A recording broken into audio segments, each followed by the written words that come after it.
Welcome back, pro wrestling fans. Welcome back, IWC. It's me. It's me. It's the GOC. I'll say that to say this, because I tell it like it is. Coming to you live to tape 25 feet below the surface of the earth here on Guardian of Chaos, the YouTube channel for Chaos Corner. Much love and respect for everyone that's here. Shout out to my moderators who are holding it down, keeping it real, and maintaining down in the premier chat. And that would be my brother from another mother, Austin Nance. And of course, the OTS Tribal Queen. Drop an elbow on that like button, and let's get into another episodic YouTube adventure here on Chaos Corner. One man, unique, unedited, unscripted, raw dog for you, the fans. I've just uploaded over the last 48 hours, the last 72 hours, thereabouts, in that range. Some nice in-ring action from the live card, Rumble in Paradise at Paradise Alley Pro Wrestling, which is co-owned and run by Pretty Paul Roma, Mario Mancini, and Paul Perez. Three men that worked in the WWF and WCW in the golden era. So go check out those videos. We even had a 20-man Rumble. I did do a show on calling out a couple of different issues I had with PWI and their rankings and analysis systems, and not necessarily ratings, but rankings on the top heavyweights. And then I went on to an hour rant on one of the shows of Chaos Corner within the last 48 hours. I replayed both episodes over the weekend, replays. And let me just tell you, they were a lot of fun. I can't thank you guys enough. A stress reliever, much needed distraction. Hopefully I gave something back to you. We just did a birthday episode, throwing out some reflections and memories and some personal thoughts. In my world, a lot of people have gotten in touch with me via DMs and inboxes and the Facebook Messenger and the email addresses, the stuff that I put out recently. Check that video up. That's up and on the air now. So I'm very humble and thankful and grateful for all of you that reached out to me on all social media platforms, over on Facebook especially. I can't thank you enough. I'm humbled and honored. The folks that have personally texted me, the phone calls, the Facebook messengers. Again, if you're not following me on those other social media platforms, you get to know me. It's not just this. It's not just that. There's a person. And that's what I relate to you. So thanks for being here. Let's get rolling, because once I start rolling, we never know where we're going to end up. And that's why you guys are here. You never know what's going to happen. It's true. I never know what's going to happen. So we're going to jump right into it. Okay? And then we got plenty of material to go back to down at the vault. Plenty of stuff to go look at the playlists. 4,000 videos on the playlists. Everything from Dinner for Two to Chaos Corner, to in-ring classics, to in-ring action of my career. So go check out the playlist. And then all the chicanery and laughter and positivity and family fun over on the shorts to give you another side of life. That's what I do here. I give it to you real. I tell you that all the time. You know my catchphrases if you've been here long enough. Let's get rolling. We're only going to make this one 5 minutes. I had two shows where my opening monologue went 45 minutes to an hour. Those are the best shows, impromptu. So here's what we have going on today. Pro Wrestling Illustrated PWI 500. We'll see how much we get into it. That's Cody Rhodes on the cover, getting ready to come up a crown jewel for a big matchup against Gunther, who I like to say, because he was called Walter, Gunther. That's, I know, too soon, too much. I get it. We're going to go through some of the PWI 500, the 34th annual PWI 500. And again, a big matchup coming over in Saudi Arabia between Cody and Gunther for the undisputed title, I believe. Gunther's Or they're getting a fall title, the Triple Crown title, because Gunther's the World Heavyweight Championship, which is really a third belt in the WWE. It's just the way it is. I'm calling it like I see it. And Cody's the Undisputed Champ, which at one time was broken up into the Universal Championship and the Heavyweight Championship. So there really are 3 fucking belts, and they're fighting in Saudi because of the $50 million or whatever was paid. You give them what they want, right? Follow the money. They're going to have to work this way out. The booking's been spot on. WWE here in 2024. Halloween's only a day or 2 away. Right? A couple days away. Boom! I scared somebody. They're on a roll. They must be butter. Because they are on a roll. AEW, I love the product. The shows, the matches put together could be fantastic. Storytelling is there. But it's certainly not where it should be and what you could actually do. Just my opinion. Being in the business for over 30 years and being in a researcher, historian, so on and so forth. Fan smart markets when I said it for over 50 years. I've been in the gorilla. I've been in the truck. I've been behind the scenes. I've been in the locker room. I've been in the ring. I took the fucking bumps. I think I have earned, not deserved. Nobody deserves anything. Earned my opinion. Whether you like it or not, that's okay. I don't get offended by that garbage. I really don't, man.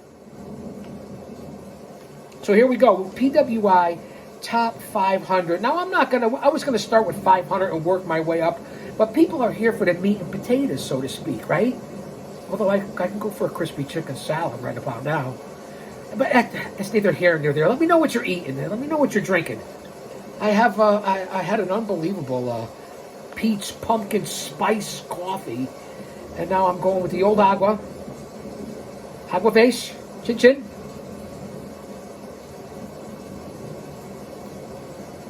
You guys know I'm usually early in the morning. Well, this is an afternoon gig, headed towards drive time for you guys, so I hope you put it on and listen.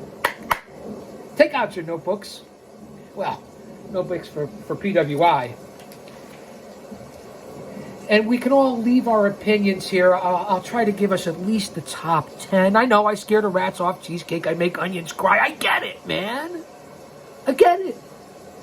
They say the camera puts 10 pounds on you. In my case, it might put 25 on me. Repping the old time when I was 320 pounds, 30 pounds. It still fits. It's nice and warm. It's gotten a little cold here in the greater tri-state Northeast New England area. The old Big Daddy pullover. Wow. Quality material. You see anybody that has worn Big Daddy from well over 10 years ago, 20, 25 years ago, out of Malvern, Pennsylvania. I think they're no longer in business.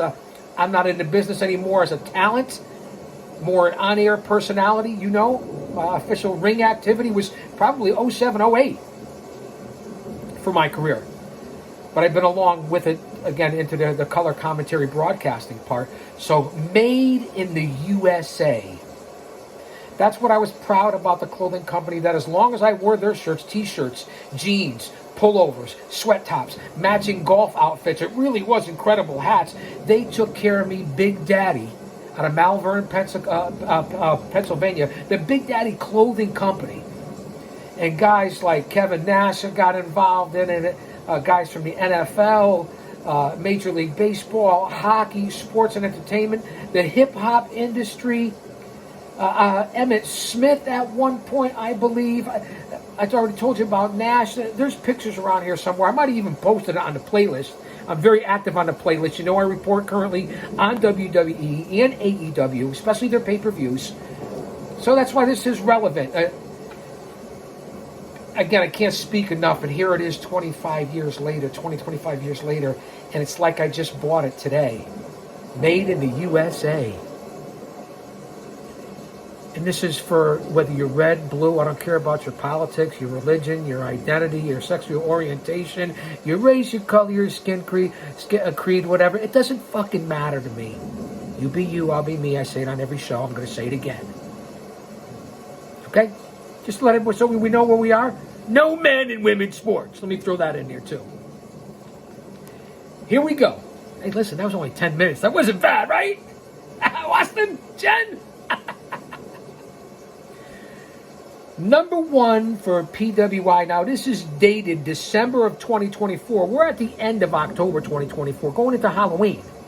And then the election. And again, I don't care. You have your opinion, I have mine. We have the right to it. You don't have to ridicule anybody. Because I know if one side wins, the other side, I think this is my left, no pun intended, there's going to be violence. There's going to be problems. There always is from the other side. And I'm talking about the extreme and the radicals and all that. I don't want to get too crazy. I'm not talking about, if you're shooting from left center, you know what I mean? But I know if that side wins and hits that bank shot, the guys on the right side of the court, unless you're way over on the right, on the foul line, because they could be a little loony too, I know the guys that are shooting from the right, switch. If they lose, you ain't gonna see any of this. In my opinion, just my opinion, and I'll eat crow, one of the smartest birds, if not the smartest bird on the planet, the crow. Don't underestimate the crow. I'm not talking about Sting. There won't be as much because we are people that learn to accept. I'm talking about right center. Right center court is one of the best shots you could ever have. If compared to the NBA, where at the right center, hit the 3 line, swish. A little NBA analogy here. That's what you get in this channel, man. So keep that in mind. If you know, you know. Hello? McFly, is anybody home? Wake up if you know what I'm talking about. Number one, December. Again, I talked about PWI and their rankings. They were June and July. Magazines published in October. 4 months later, 3 months later. It's already old news. We're in an industry that's live to date, man. Right? Am I right? Can somebody agree with me on that? Number one, 18 years as a pro. In 2023, he was ranked 10th. This man's been ranked as low as 172 in 2007 and as high as number one here in 2024. The one and only, the American Nightmare, Cody Rhodes is who they have. Well, hold on. I don't want to give away number two. Cody Rhodes is who they have as number one. I just don't want to give away number two. You guys know. You can follow along. You can go out and get PWI 500 yourself, and you can follow on. We started about 13 and a half minutes in at number one. Line it up, sync it up. 13 and a half minutes, 13 minutes, 45 seconds. We begin. Number one, the rankings. There you go. There's your timestamp. Top 5 moments for Cody. So we're going to make this a top 10. I don't want to go on forever, guys. You know I could. He headlined WrestleMania on back-to-back nights, April 6th and 7th in Philadelphia, Pennsylvania. On the second night, finally defeating Roman Reigns to become the WWE Champion for the first time. Now remember, Dad, Dusty Rhodes, 3-time NWA Champion, World Heavyweight Champion. A lot of people considered the world title at the time because of the travel schedule, territory, so on and so forth. I'll leave that up to you. Use your own discernment. Cody becomes the champion and finishes or starts his story. To me, Dusty already finished his story. Just because he didn't beat Billy Graham in 77 or 78 in Madison Square Garden, he was already 3-time NWA, or went on to be 3-time NWA World Heavyweight Champion to work for that company. Just as good as working for the WWF or the WWE. That's just me, the GOC. Cody won the Men's Royal Rumble match for the second straight year, entering at 15 and eliminating 4 people en route to earning his second WrestleMania world title opportunity.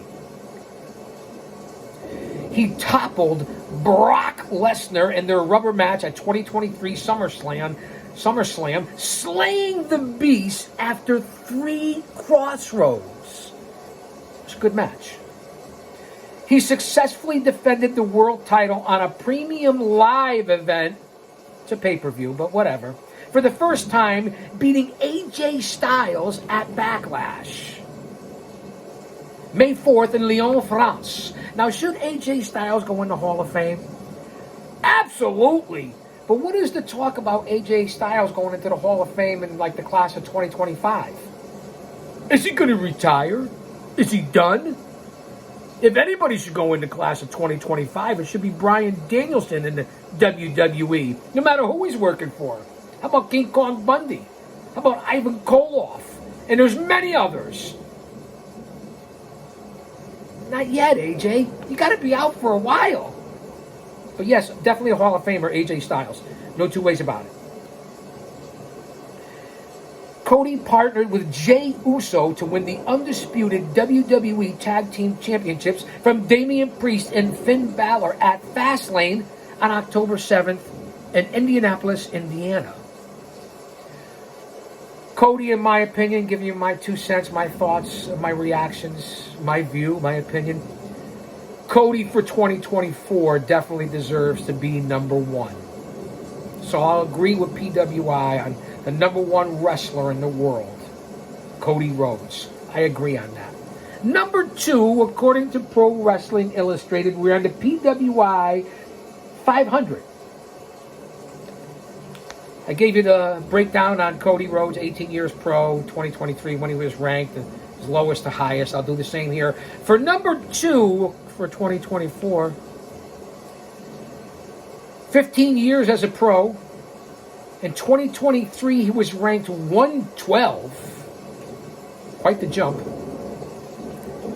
At his lowest in the top 500s,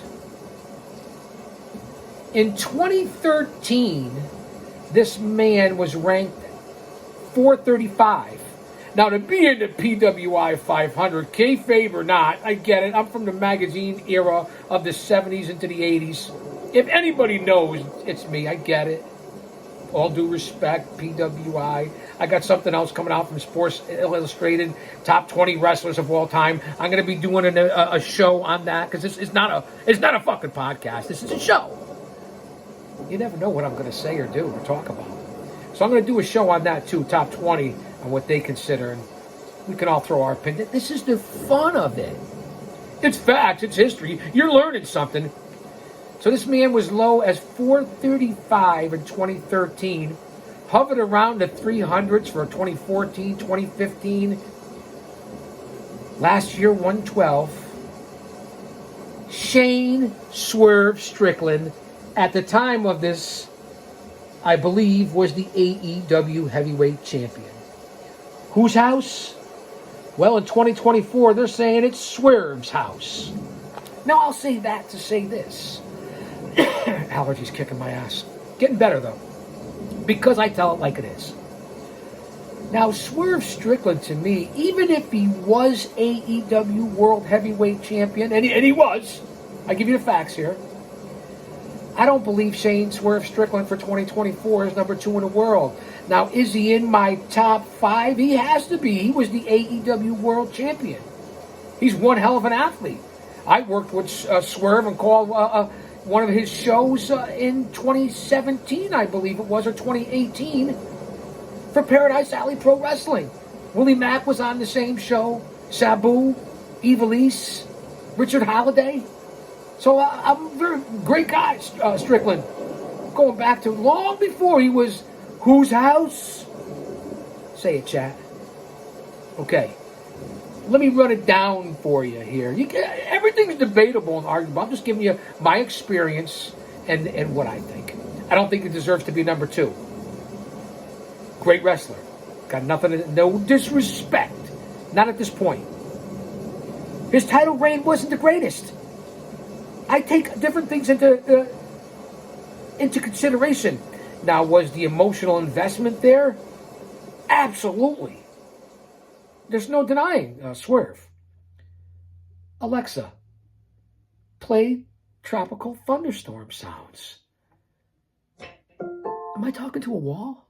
Anybody? Somebody chime in. So just giving you my opinion on Swerve. Let's break down his top moments.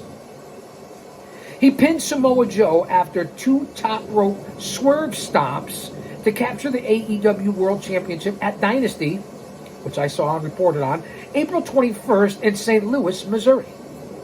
He beat Will Ospreay to retain his title in the thrilling 27-minute main event at Forbidden Door in Elmont, New York on June 30th. Hey, listen, big wins, Samoa Joe, Will Ospreay, who definitely in the top 5 grapplers right now in the world.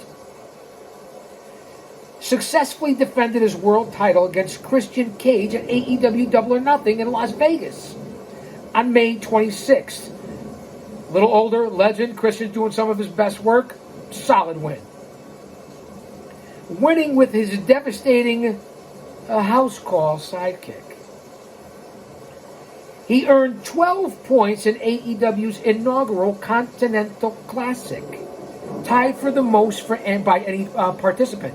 Winning 4 matches in the tournament, triumphant against Mark Briscoe, Jay Lethal, Roosh, and Jay White. Very good, solid opponents. Jay White has kind of been misused, been hurt.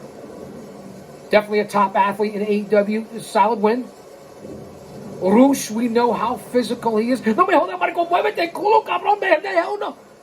Pendejo, what I say? De nada. El gallo tres huevos. Roosh, we know how tough he is in the ring. They're not sure if they're pushing him, not pushing him, but a quality opponent and a very physical guy.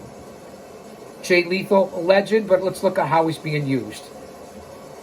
To me, Jay Lethal's a Hall of Famer. Called many of his matches in the tri-state New England Northeast area on the circuit. Been on big shows together. Mark Briscoe, dat boy. We already know that the Briscoes reach to the sky. We already, rest in peace, brother. We already know that Briscoes are quality. Never got a chance. It had to take Jay to pass away for Mark to shine. Unfortunate circumstances. Swerve won a wild Texas death match. A lot of people say wild. Over the top, unnecessary, not really the ring psychology in that one. I'll just say that. To say this, because I tell it like it is. Against Adam Hangman Page at Full Gear on November 18th in Inglewood, California, choking out the Hangman with a steel chair. Some impressive credentials for Swerve to be at number 2. Number 3, again, when you get to the top 5, the top 10, maybe even the top 20, some could be interchangeable. But again, I don't believe Swerve deserved number 2. But he's right on the cusp. He's right there. Swerve, come on, man. Come on. At number 3, PWI Top 500. 12 years as a pro. Last year was ranked 17th. The lowest he's been ranked in this PWI Top 500 in the last several years has only been 27th. Number 27 in 2022. Say that 3 times fast. So whether it be 2016, 2017, 2018, we'll go back to before the pandemic. This man was ranked 16th, 21st, 12th. The one and only. And he hasn't really moved the needle, but his matches cannot be questioned. And I would think, just because he wasn't holding the title, I would have gave this man, I'm being picky-yoon, I get it. Tomato, potato. Number 3. Will Ospreay. Can't argue with him being 3. Would like to see him at 2. Wouldn't be number 1. They had the right pick with Cody, especially with circumstances going on. Now, you're going to say, Chaos, how could you rank somebody ahead of a world champion? I get that. But if you're being honest, and it's not all kayfabe, and you're trying to make it mean something, you're charging anywhere from $7 to $10 to $13 for the damn magazine. When I used to pay, I don't know, $75 or $1 now, $1.99. Come on, man. Come on. Trying to market this in the dying days of television and journalism and magazines and books for the fucking internet.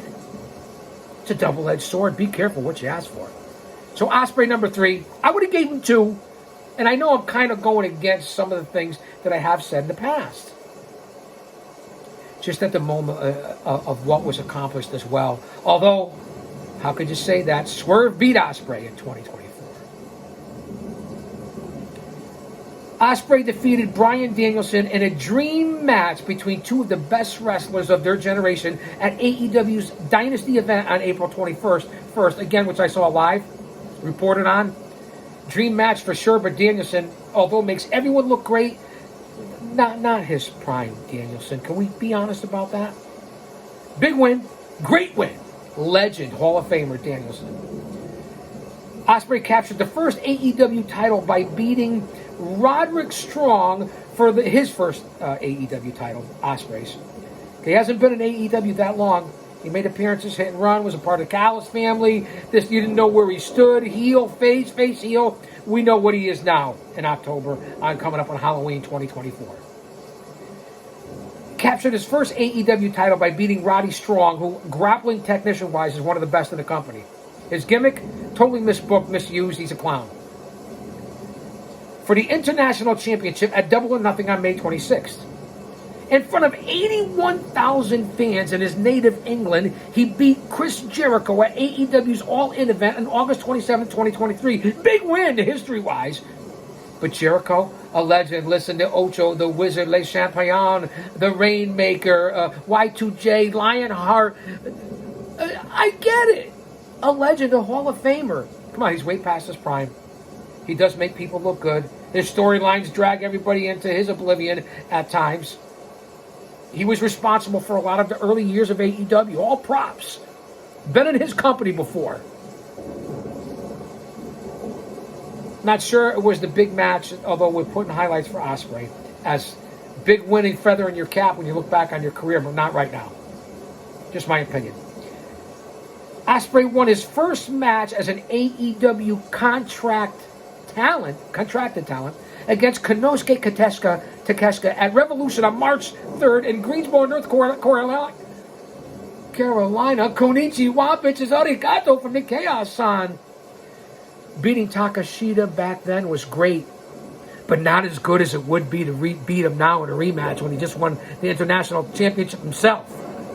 Takeshita has always been a step above, misused. Whether I rumble, stumble, fumble, bumble, mumble, it doesn't matter.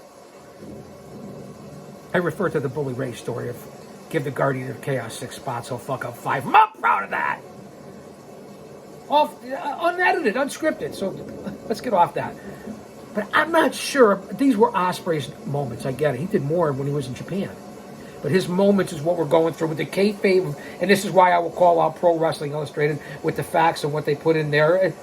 I get it. It's a work. I'm just giving you the content, the entertainment. So that's what I think about that match over Takeshita. Do it now. 2024 going into 2025. What's coming up? All or nothing? I don't know.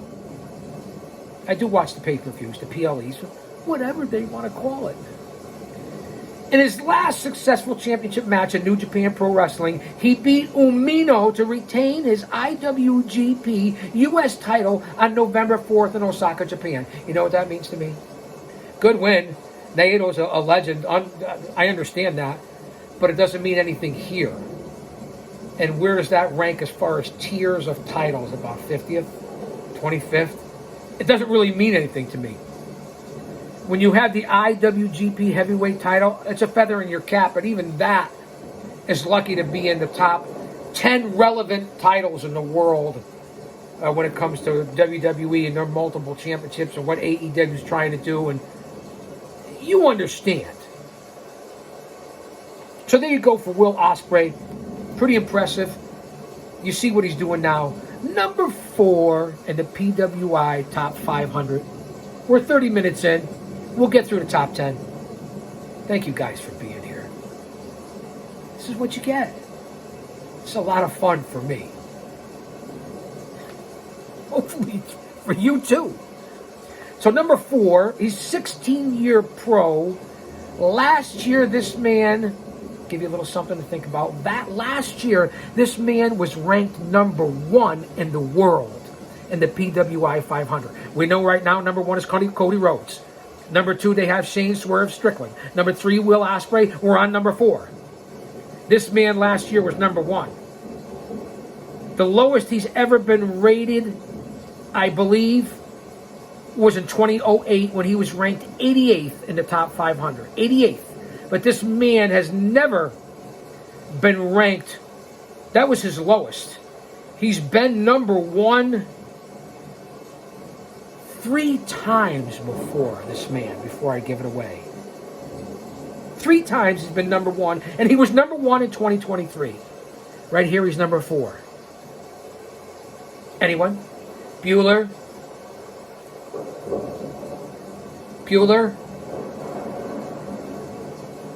Seth freaking Rollins is who they're putting at number 4. I certainly don't agree with this. Seth Rollins will be a Hall of Famer. He's an unbelievable talent, unbelievable worker. He's certainly not number 4 in 2024.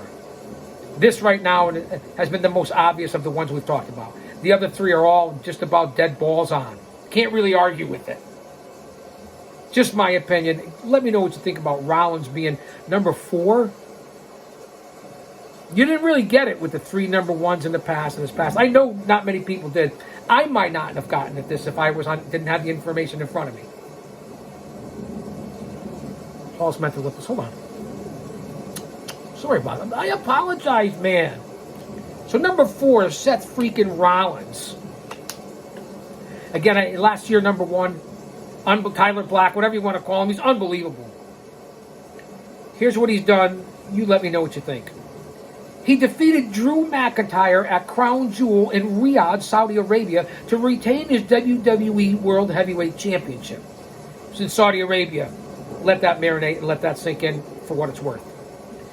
He stomped Finn Balor's skull into Money in the Bank briefcase en route to retaining his world title at SummerSlam 2023 in Detroit, Michigan.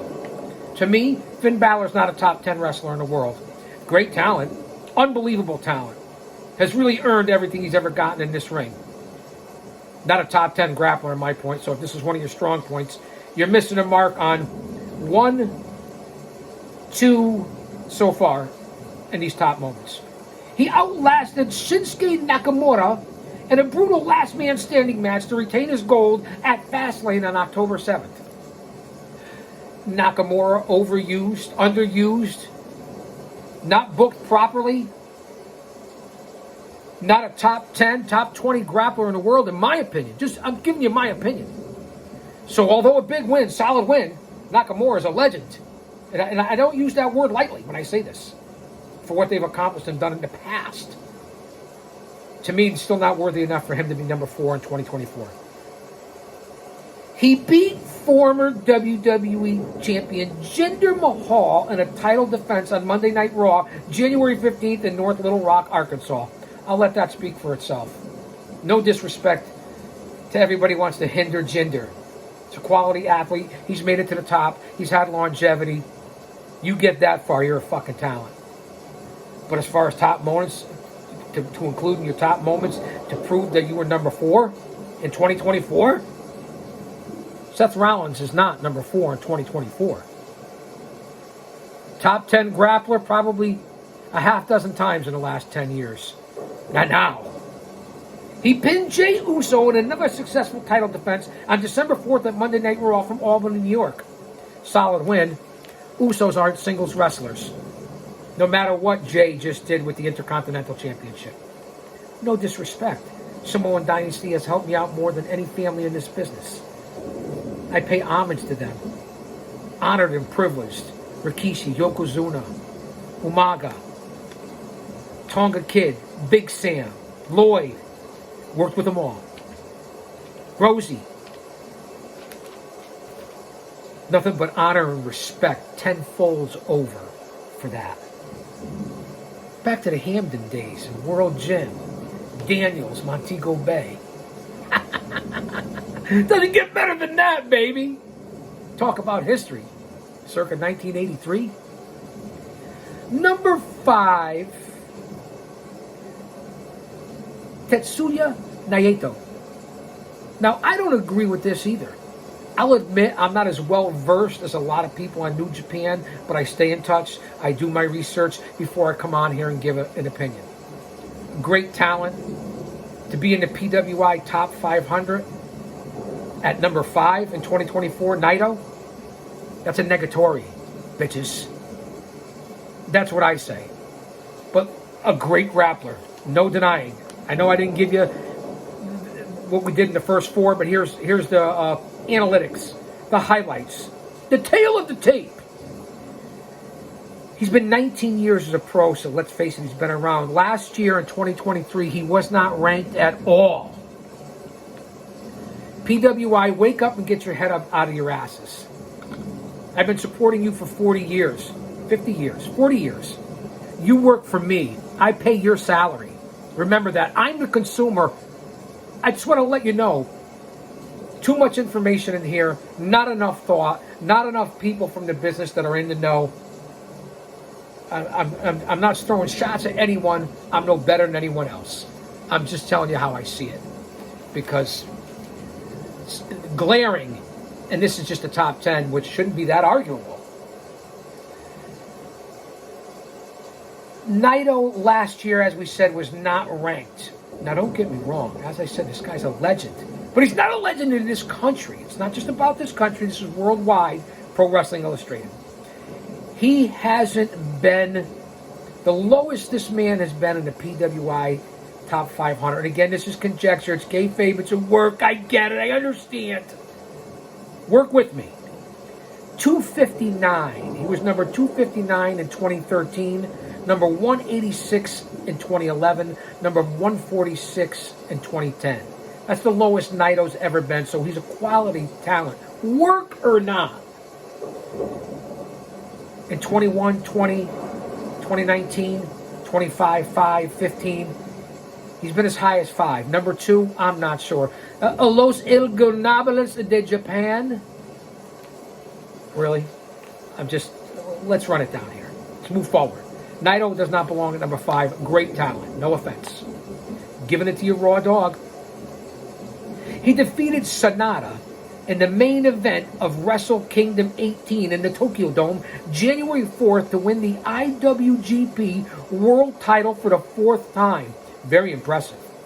After losing the belt to Jon Moxley in April, won it back from him at Forbidden Door in New York, as we all know, on June 30th, beating the champion with the Destino. Again, I watched and reported it live. Not a huge... listen, Moxley's fantastic right now. We'll see where he's going. And Mr. No Sell. Just tell it like it is. You don't like it? Too bad if you can't handle that. I'm not you. I'm not walking in your shoes. I'm giving you my viewpoint, which I'm allowed to fucking do. How about that? He won... a bigger win would be beating Moxley now. So you're number 5 in 2024, persona non grata. He won the New Japan's prestigious G1 Climax tournament, huge tournament worldwide, for a 3rd time, beating Hiroshi Tanahashi, who's near the end of his career, Hiroki Goto, unbelievable talent, Zack Sabre Jr., one of the best technical guys in the world, Toru Yano, Alex Coughlin, Hikuleo, and Will Ospreay en route to defeating Kazuchika Okada in the finals. That right there is a resume you'd think would get you in the top 5 anywhere in the world, but it doesn't work with me. If you break down the guys that he beat. Ospreay is not who he is now, although a great talent. Tanahashi's nowhere what he was, getting ready to retire. Hikuleo hasn't even been to the WWF yet, WWE yet. Look at what people are saying about Tangaloa and Tama Tonga, about their ability and performance in the ring, who I'm huge fans of. Just giving you what other people are saying. Zack Sabre Jr., fantastic, great. What have you done here? This is where it's putting asses and money in their pockets and their coffers. Although overseas, you can't argue it right now with the big success in the UK, London, Saudi Arabia, and all the money pouring in from those countries. To the WWE product. Let that sink in. A big match right there, but that's from 2020. This is from 2024, and you still have had no success or publicity of Naito here in this country. That says a lot. Impressive wins. In the first defense of his reign, he beat Sonata on February 24th in Hokkaido, Japan, in a rematch of their Tokyo Dome main event. Again, no disrespect to Sonata and Naito. You're not doing it here in North America. Which, whether you want to hear it or believe it or not, the facts are, it matters. It's not for WWE. I know that. The biggest corporation in the world. The mothership of pro wrestling. He retained his title against Yodo Tushi and Sakura Genesis on April 6th, beating his LIJ stablemate with the Destino, Los Ignobles de Japan. If that's how you say it. So that's number 5 in the PWI Top 500. Naito, again, does not belong there. So I'm disagreeing with 4 and 5 right away. Let me know what you think.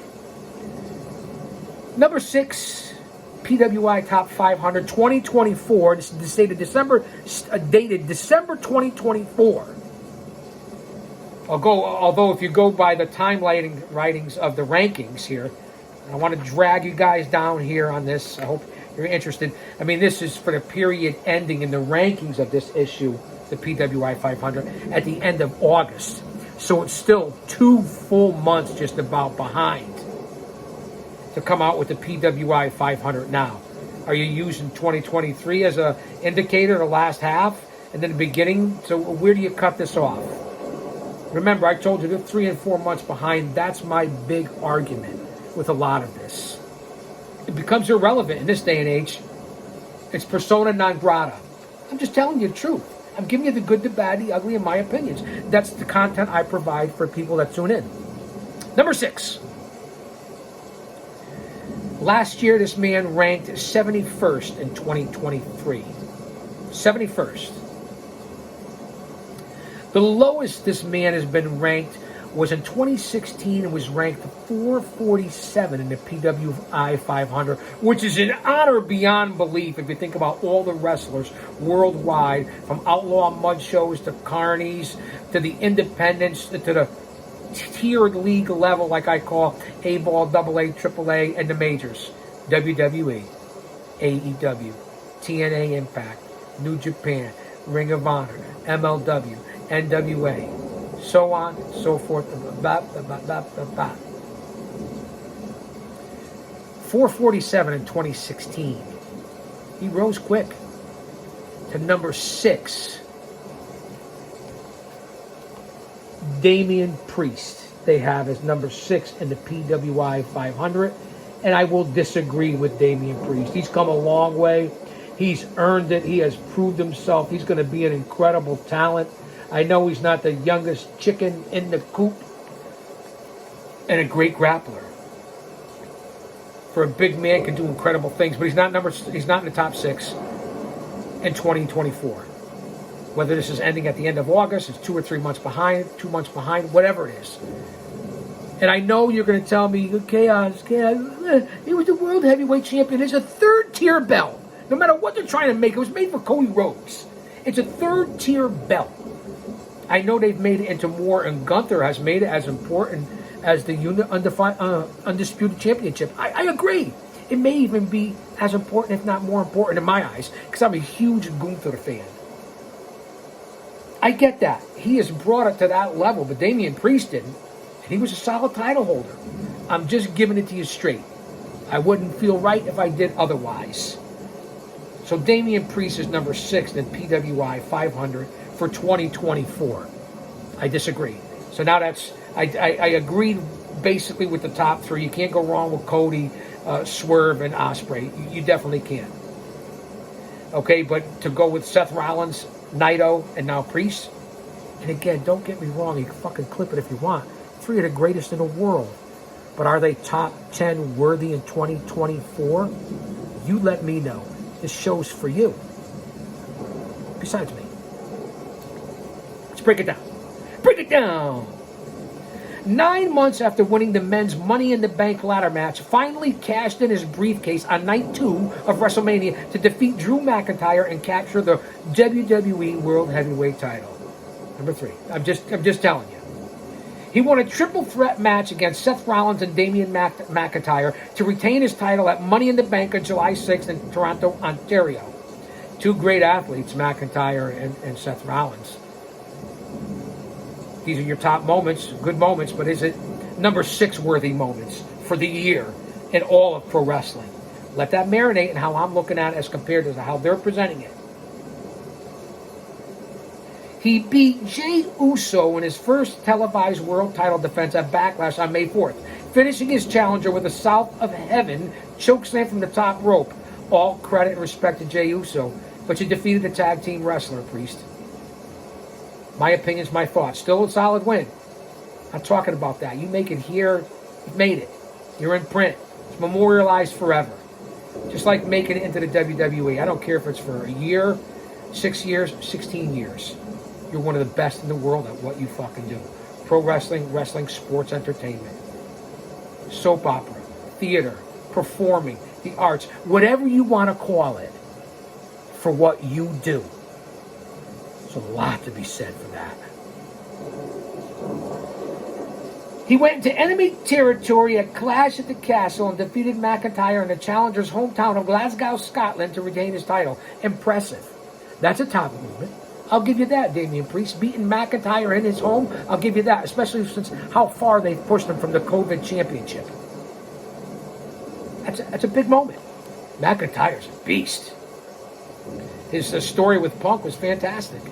That whole storyline and how they carried it out, especially with Punk being out of the ring, it was fantastic. With Judgment Day partner Finn Balor captured the undisputed WWE Tag Team Championships for a second time, beating Cody Rhodes and Jey Uso on the October 16th Monday Night Raw. Impressive to be a World Heavyweight Champion, a 2-time Tag Team Champion. But what do the Tag Team titles mean now in pro wrestling? Certainly, what do they mean in WWE? Now, if this was back to the years of the Road Warriors, the Freebirds, the Midnight Express, the Rock and Roll Express, Doom, Harlem Heat, so on and so forth, the Hart Foundation, Demolition, I can go on and on with fucking worthy tag teams. The Steiners, the Bulldogs. What do you want? How much more do you want me to roll with that? Impressive. What does it mean in 2024 the way tag team wrestling is treated in this business, in this fucking industry? Listen, I get it. Anytime you get that belt given to you proper or not, it means something. You're thought of with a lot of worth more than a lot of other people in that company's eyes. I understand. So that's your number 6 here in the PWI 500. As we roll on here at Chaos Corner. Number 7, who in my opinion will be number 1 very soon. Was number 1 in my opinion before. But again, you can never count on storylines, poor booking, altercations, especially in 2024, politics, and fucking injuries. Imagine what they did back in the 70s and the 80s and the 90s and the territorial days, and even on the independence of what I did as a manager. Booked over 100 times a year, coming out 2 and 3 times a night. And that's just me as a manager, not a full in-ring worker. These guys that were traveling 250 days, 300 days, 300 change days, on the road, not flying around from plane to plane, which is not easy either, especially during this, since the pandemic. I get it, the COVID era. Hopefully I don't get a disclaimer on this one like I did last time for talking about the weather. They got their foot on my throat here, like they got their foot on America. Remember that in whatever, how many days are left before this election. It's another story for another time. You do what you want to do. That's up to you. I don't fucking infringe on you. Don't do it to me. I got sidetracked, man. Don't get scared. Just tell it like it is. This is me if you saw me face to face. That's why I'm glad you guys are here. Okay, number 7, PWI Top 500 for 2024. When it really only went to the end of August. We're here at the end of October. This is dated for fucking December. It really burns my craw. I know a lot of work goes into it. I'm not there doing it. But it's irrelevant now. But I'm going to give it to you anyway. 9 years as a pro, this man, and was ranked 6th in 2023. 9 years as a pro. Ranked 6th in 2023. Number 7 here in 2024. The lowest this man has been ranked was in 2017, this man was ranked 384 in the PWI Top 500. The previous year, he was 352, or the following year, in the PWI Top 500. Made a big leap, wouldn't you think? The highest this man has been was in 2020, right during the beginning of the COVID era. Goes to show you where this man was going to, and that's why I say, in my opinion, at one time, which is 2021, in the last 5 years, this man was number one. He was ranked second in 2020. Let's look at the time frame there. Okay? And that would be one Maxwell Jacob Fried. MJF. Number 7 in 2024 PWI Top 500. There's the proof. Put that in your pipe and smoke it. I give you facts here. You're better off when you walk out than when you walk in. You guys know that. So you can carry on a conversation in the community with the IWC, the next venue, cookout, holiday party, family gathering, with all the geeks, goons, dweebs, nerds, no offense, man, out there. Got the brain of a dehydrated BB. What? Lighten up. So what do you think is Max? Top 5 talent for sure. But the garbage at the end and the way they've picked up with this Adam Cole issue and the whole devil they sold, I guess I'm Monday morning quarterbacking, but this is what you come up with for here in 2024, and what he's been doing since he come back, and who's he's feuded with. I get it. He did some corny stuff before with the brochacho, Bay. I get it. Kowloon's, great place if you're ever up in Beantown. All the stuff with Jericho, Sinatra, dancing around. Some of it was entertaining, I'm not going to lie. What have you fucking done since? Does he deserve to be number 7 in 2024? I'm not sure about that. Going to be the top talent in the business if he wasn't already. Certainly is not being booked like that. For whatever reason. My opinion about MJF. Let's take a look at some moments they have down here of why MJF is number 7 in 2024. I'm not sure if he belongs at number 7. He was out for an extended period of time. I don't have the notes right here in front of me. But he was out. Last year he was high as 6th. This year he's 7th. Telling me he hasn't improved? That could be true. When in 2022 you had him 16th? This is why I got to question what I read here, work or kayfabe or not. You're presenting it to me and I got to pay $10 for it, $12. You work for me, in my opinion, and what I give back to you. I know you're still going to do it anyway, but that's the facts of it. You work for me.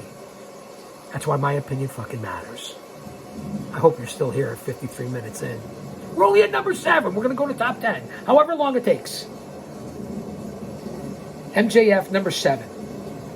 On August 27th, 2023, again, this questions how far they go back and what they put as their top moments of why they are where they are. In front of one of the largest crowds in wrestling history, he defeated Adam Cole in the main event of All In, which we watched together, at London, England, to retain the AWA World Championship.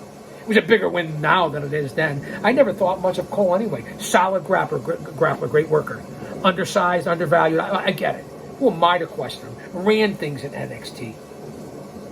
But I don't consider Adam Cole anywhere near the top 20 in pro wrestling history. Top 50. Just telling you how it is. Giving you my opinion. And if this is, and where is the time frame? It didn't tell me here in the beginning, going back to 2023. So like I said earlier, about 10 minutes ago, that's why they're 2 and 3 months behind. And I can't take this fucking seriously right now. Defeated Kenny Omega on October 28th. How apropos. 1 year ago today. October 12th. Oh, thank you for the greetings and salutations and birthday greetings. I appreciate it. edition of October 28th edition of Collision to retain his championship, and in doing so surpassed Omega's record for the longest AEW world title reign. The company's been in existence for 5 years. I guess you had to come up with something, because that really doesn't mean a hill of beans to me. I'm just telling you the truth. He returned to the AEW championship scene by beating Will Ospreay in a 1-hour classic on the July 17th Dynamite to capture the International Championship, which he later rebranded the American Championship. And that was a great match. Saw it live, reported on it. Now that's a top moment in 2024. Perhaps match of the year. I thought that was fantastic. Go back and check that out. That really was a good match. The July 17th Dynamite. But returned because he was injured. And that's why I'm not sure he's worthy of the number 7. Although we know Max is, when he's on his game, probably right now would be number 1 or number 2. Definitely would be in the top 5, in my opinion. Top 3, maybe? 7, I get it. He's young, so people want to throw that at you. He choked out Samoa Joe, which is a giant quest in itself, to retain his world title in the main event at the Dynamite Grand Slam in New York City on September 20th, 2023. Again, I'm being false-led because nobody said anything about going back to 2023. If you're waiting this long, it becomes irrelevant. Are you picking this up? Pro Wrestling Illustrated becomes irrelevant to put it out this much longer, and it's not relevant, but it's giving me content, and it's good for debate. I wish it was a little more current and up-to-date. That's what you're getting paid for.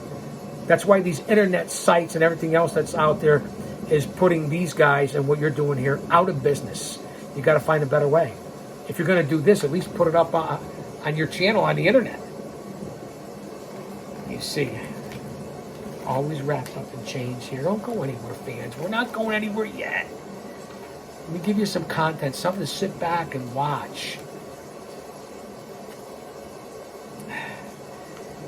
MJF beat Jay White at Full Gear on November 18th in Inglewood, California to extend his AEW World Title reign to a full year. I guess it means something in 2024, but in the big scheme of things, even in the PWI 500, I don't know if it means anything. And Jay White was certainly being misused at the time. Could have went a totally different way. Great match, solid match. Watched it live, reported on it. Not sure it's worthy of this moment. Number 8 in the PWI Top 500 for 2024, which apparently they're going back and using some of 2023's information, and unless I missed something here on the opening of what they're doing here. They really don't break it down to giving you the time frame of what they're looking at here when they give you these rankings. They even have a section here, but I'm just gonna go with the top 5 moments. The year as the pro, their previous ranks. I'm not gonna go with the sidebars they have here because a lot of that is just total word kayfabe, not worth the time. Focus, Chaos, focus. So what? We're gonna go over an hour. So what?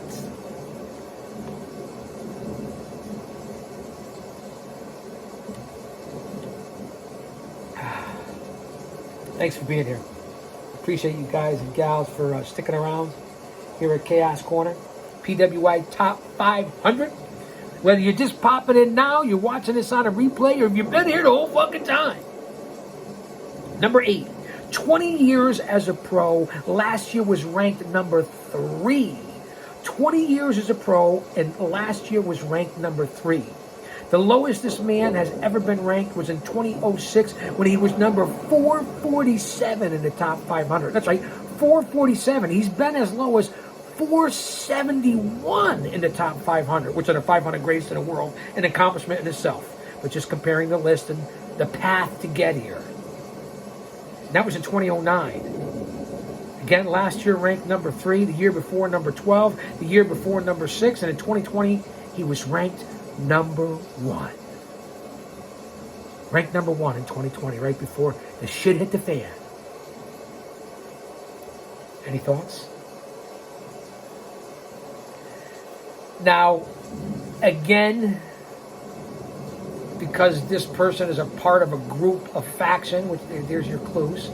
I'm not sure if I give him number 8, and he's definitely not in the top 10 in the world. If you want to go what they're trying to push him to be, what they make him out to be, and what he is currently, then I guess this shit washes, but not with me. And I don't know if I could add suitability or strikes for that, because again, YouTube's got their foot on my throat. But here it is, for good or bad or the other. And again, everybody could make an argument here, but I'm telling you what I think. The current AEW World Heavyweight Champion, Jon Moxley.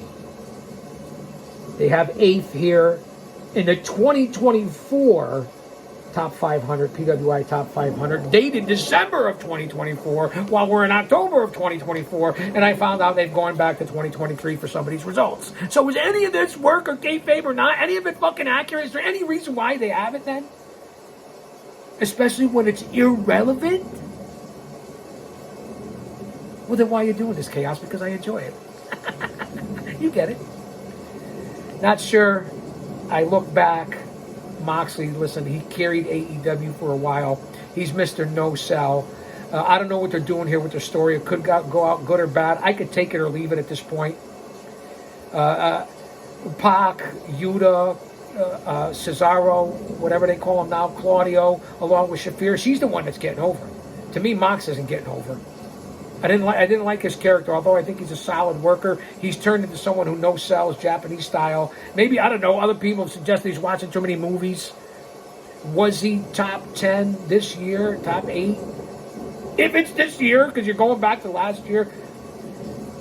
Jon Moxley, to me, is not one of the top 10 grapplers in the world. Maybe not even in the top 20. But in today's day and age, the way the geeks out here in the IWC think about it, maybe he was number 8. I'm leaving that up to you. I'm presenting the evidence. He defeated Naito at New Japan Wrestling's Windy City Riot event, April 12th in Chicago, Illinois, to capture his first IWGP World Championship. Doesn't mean a hill of beans to me. He won 5 matches against Mark Briscoe, Jay Lethal, Rush, Swerve Strickland, and Jay White to advance to the finals of the AEW Continental Classic Tournament, where he lost to Eddie Kingston. Really doesn't mean a hill of beans to me. Does anybody remember it? Used the Death Rider DDT to beat Orange Cassidy at All Out on September 3rd in Chicago, Illinois, winning the AEW International title. Does anybody remember it? He beat Evil in a lumberjack match to retain his IWGP World title at New Japan's Dominion event in Osaka, Japan on June 9th. Does anybody remember it? Did anybody even know about it? Avenged the 2021 loss by beating Josh Barnett via reference stoppage in the main event of the Bloodsport Bushido pay-per-view on June 22nd in Tokyo, Japan. Konnichiwa, bitches. Does anybody remember? Does anybody give a fuck? Josh Barnett at one time was the toughest man in the world. But Moxley tapped out to the post office guy in a local amateur tournament. And no disrespect to that, there's a lot to be said to even get out there and compete. But you're not who you say you are, you think you are, or who they're presenting you to be. That's what I think about Jon Moxley. And I'm a fan. Number 9. So you see I'm disagreeing with the percentage here. Number 9, who now to me is definitely in the top 5. Perhaps some could argue the top 3. That's all conjecture. To work, man, kayfabe. Number 9, 18 years as a pro. I bet you a lot of you didn't know that. 18 years as a pro. Last year was ranked 4th in the PWI Top 500. The lowest this man has been ranked was in 2016, when this man was ranked number 315 in the Top 500. From Vienna, Austria, the current World Heavyweight Champion in the WWE, and not the Universal Undisputed Champion, Walter Gunther. You know, I like saying his name used to be Walter, so I say Walter Gunther. I'm a big fan of this guy, one of the best big men in the business. Right now, has perhaps made that World Championship, which to me, again, second, third tier title, maybe as important as the number 1 World Heavyweight, Undisputed Heavyweight title for Gunther. So number 9 in 2024. Last year, who's number 4? Gunther, to me, right now, in this current industry, is in the top 10 in this industry. Does he deserve to be higher than number 9? Perhaps he does. He certainly does right now, and that's my opinion on Gunther. And I see big things for Gunther. He beat Sheamus, Kofi Kingston, Jey Uso, and Randy Orton to win the 2024 WWE King of the Ring tournament, earning a world title opportunity at SummerSlam. He successfully defended his Intercontinental Championship against Chad Gable on September 4th episode of Monday Night Raw, ensuring his claim to the longest IC title reign in WWE history. I'll get on to that in a second because of the storylines and whether it's believable or not. And Gable's an excellent grappler. Who am I to fucking question him? So is Sami Zayn. But selling these much smaller guys and looks and appearance like a Sami and a Gable and a few others that I'm missing against Gunther, I'm not sure if it's always believable or sellable. And those guys are unbelievable, especially Gable. All I got to do is say Gable. So just my story, my viewpoint of how they're using Gunther. Now I think it's incredible. Heading into Crown Jewel, Cody Rhodes. I don't like the concept, to be honest, and what it's for and why they're bowing down to the Saudis. I guess $50 million. Follow the money means everything. Gunther pinned Drew McIntyre with a power bomb to retain the Intercontinental title at 2023's SummerSlam on August 5th in Detroit, Michigan. So you're including his top moments from 2023 as opposed to 2024, but yet you'll go to the 2024 King of the Ring. So where's our time frame? Could you have informed us? This is what grinds my gears. It's not Fortnite, like the Family Guy says. It's this that grinds my gears. Peter Griffin, you guys get it? Family Guy? He put The Miz to sleep at Survivor Series in Chicago on November 25th against holding on to his Intercontinental Championship. That means nothing to me. Give The Miz credit. Look what he's done, his life story, his biography. He's an incredible athlete and entertainer. Longevity like you wouldn't believe. Man, has he really made it and shows you what you can do in life. But is that one of your top moments? Is it really? I don't think it is. He powerbombed and pinned Bronson Reed on the October 16th Monday Night Raw to retain the IC belt. Now, October 16th of just a couple of weeks ago? No. This is October 16th of 2023. Since you didn't put it in here, I'll read your mind. And this is how you try to manipulate the work of a kayfabe magazine. Now, I get it. I buy it because of nostalgia. Remember that. You work for me. When he beat Bronson Reed wasn't the monster, Big Bronson Reed. What does it mean? Back then. You're putting it in now. You're deceiving. Just called it out. Number 10, I hope you didn't see it already. And I don't think this gentleman belongs in number 10. Now, for what he does, absolutely. 26 years as a pro. 26 years as a pro. Last year, he ranked number 46. So he's our lowest ranking guy in the top 10. Without a doubt. The lowest he's ever been ranked was in 2019 when he was ranked 319. This guy spent a lot of time in the top 50, top 10. Does not belong in the top 10. I don't see it. Not now. Not in my top 10 ever. Doesn't mean he's not a great grappler. Number 10. For all you Lucha Libre fans. I guess they're trying to please everybody at PWI. That's why your magazine sometimes is not what it used to be. No disrespect to the workers. You got a job to do. Somebody be a little more creative and come up with some fucking ideas. Mystico. Number 10. Doesn't belong there. Didn't belong there last year, this year. The highest this man's ever been ranked, and give him credit. In 2007, he was ranked 3rd in the world. I'm not sure if he deserved it again, and I love Lucha Libre. I do. Watched it as a kid growing up. I remember the 70s and 80s Lucha Libre. He defeated Virus to return his world historic middleweight championship at CMLL's Noche de Campeones pay-per-view November 10th in Mexico City. He captured the Major League Wrestling World Middleweight title from Rocky Romero at Intimidation Games in New York City on February 29th. He led Team CMLL, which included Atlantis Jr., Mascara Dorada, to victory over Team Japan, which involved and had Kevin Knight, Rocky Romero, and TJP. That was at CMLL 90, the anniversary show, which I watched, in Mexico City on August 18, 2023.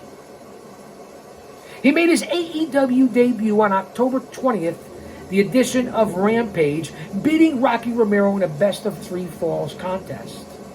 And he also forced Volador Jr., another legend, to tap out to his La Mystica armbar, finisher in a successful world historic middleweight title defense on July 15th in Pueblo, Mexico. None of those are top-worthy moments to what we're trying to do here at PWI 500, or I thought what you were doing, all classic moments for Lucha Libre, and I guess you could say for pro wrestling. But to be in the PWI top 500, and I know what it's about from all over the world, all over the globe, Mystico does not belong in the top 10 in the PWI 500. He just doesn't. And he's a great grappler. He's a legend. Lucha Libre. I love it. Doesn't belong for what you're trying to do here or trying to sell to the public. That's the top 10 of the PWI 500. And we'll come back and we'll analyze more. Get in touch with me. Let me know what you think. When do you want me to do it? What numbers? What do you want me to feature? Number 11, Samoa Joe. Number 12, Sami Zayn. Number 13, Drew McIntyre. Number 14, Bryan Danielson. Number 15, Moose. Number 16, Sonata. Number 17, Jey Uso. Number 18, Hijo del Vikingo. Number 19, Mustafa Ali. And number 20, Eddie Kingston. Remember how the time machine, the time frame. It says December 2024. You can see it right there. The rankings only go back or are included for the period of August 18th, 2024. We know what's currently going on here in October of 2024. So the magazine leaves a lot to be desired. That's why I'm calling it out, but it is sports entertainment. It is kayfabe. It is a work.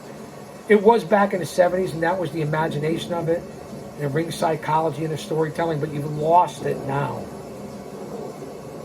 I'm not going to make any apologies. I'm going to tell it like it is. So hopefully you'll watch this and get back to me. If you don't, it doesn't matter, because I'm giving you my honest opinion. And then you look at the PWI top 500, and I just gave you the top 10. But here's the top 10 for the rankings in the same magazine. Again, period ending August 18, 2024. But they gave you their top 10 in the PWI 500 for 2024. Here's the top 10 in the rankings. Their rankings compared to the PWI top 500. Cody Rhodes, which they had in both. Cody Rhodes was number 1 in the PWI top 500 and then number 1 in the World Heavyweight Division. Then they went Gunther, Swerve Strickland, Naito, Priest, or Naito, however you say it, Damian Priest, Nick Nemeth, Zack Sabre Jr., Kaito Kiyoma, Yuma Ogoya, and Yuma Ansani, all from the far east, from the land of the rising sun. None of these guys, Anzai, Iogi, Kiyomiya, Zack Sabre Jr., Nick Nemeth, none of them are in the PWI top 500. But yet they're 6 through 10 in the heavyweight division in the rankings up until the end of August. And here they have Gunther, number 2. PWI 500 has Swerve Strickland. And they have Gunther at what? 9th? So remember what you're watching, what you're reading, what you're listening to. It's all at work, baby. I'll say that to say this. Number 1, thanks for being here. And I'll be back. So don't you dare miss it.